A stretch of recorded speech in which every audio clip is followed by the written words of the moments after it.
There's one common thread linking all of us is that COVID-19 has affected every facet of our lives. The reopening of the economy has allowed some people to return to their jobs. However, those that experience increased anxiety and depression as a result of the pandemic may find it overwhelming to return to work. Nainesh Kotak from Kotak Law is here to tell us how those with mental health disability may be denied by their insurance companies. Good morning. Thanks for joining us. Morning, Bob. Thank you. This, even pre-pandemic, the mental anxiety claims, it's been a tough thing. It's not subjective like a physical injury or a bodily injury.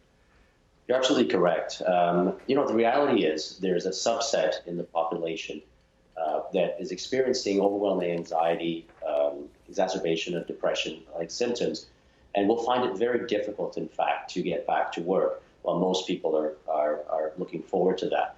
Reality is 1 in 5 Canadians at some point in their lifetime will experience a mental health illness, whether it's anxiety, panic attacks, depression, post-traumatic stress disorder.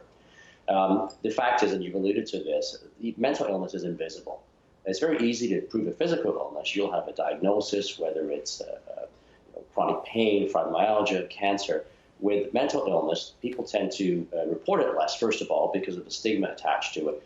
And secondly, sometimes there's non-compliance with treatment because there's different type of drugs that are being used or psychotherapy that's being used.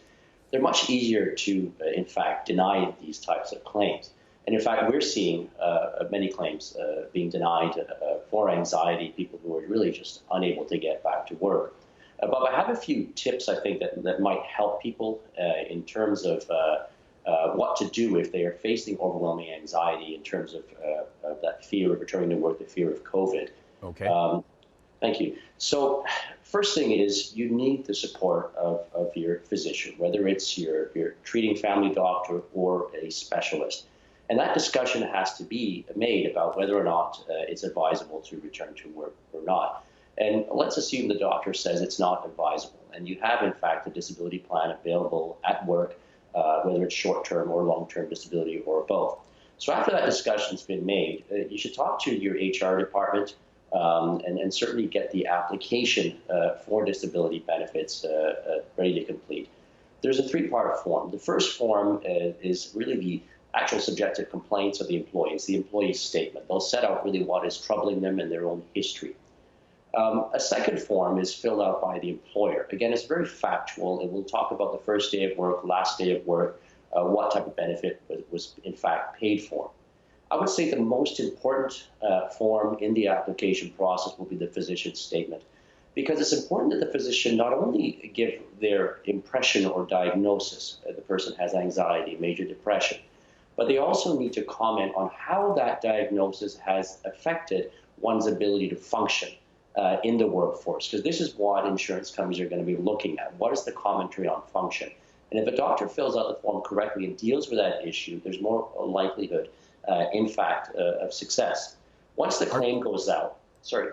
Oh, no, I was just going to ask, and during the pandemic, that in itself, getting that diagnosis may be difficult in terms of access. Are you hearing that? Yes, it is. Many physicians have shut their office simply because they couldn't have COVID patients coming in and spread to them or amongst other patients. I know many doctors were having virtual appointments or telephone appointments, but things will take longer. You want to get a form filled out, and now the doctor may not be there full time to be able to fill out that form. So you're absolutely correct. And this just increases the stress. Look, the reality is the insurance companies, many of them are working from home as well. Their response time is going to be slower. But, it'll get done. It's just important to take that big breath and just go through that process to get that application out. When claims are being denied, what are the insurance companies saying? What things are they looking at? Right. There's a catch-all phrase that I see insurance companies use, and it is this: there is insufficient medical evidence to support your claim. And it may, in fact, fly in the face of what your own doctors have said. And keep in mind, the person assessing your case, they're not a doctor.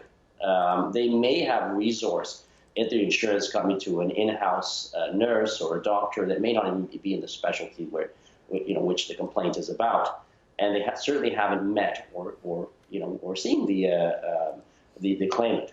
So the catch-all phrase, and people will resonate with this if you've been in this situation, is there's insufficient medical evidence. So what do? You've got to show that sufficient medical, and there is that evidence. I find, unfortunately, it takes a lawsuit, because what happens is when you sue an insurance company, the different eyes look at the file. A much more senior person is going to look at their file. Their lawyer is going to look at the file. And at that point in time, there's a much better chance of success, because you're taking it out of the hands of the person who is pushing paper and making that initial decision. And they're looking at they're looking at everything too, including social media. So that's something to think about. Plenty more tips online too. We're going to direct viewers to Kotak Law. We'll get your media contacts at our website, chch.com. Nainesh, thanks so much for joining us this morning. Thank you so much.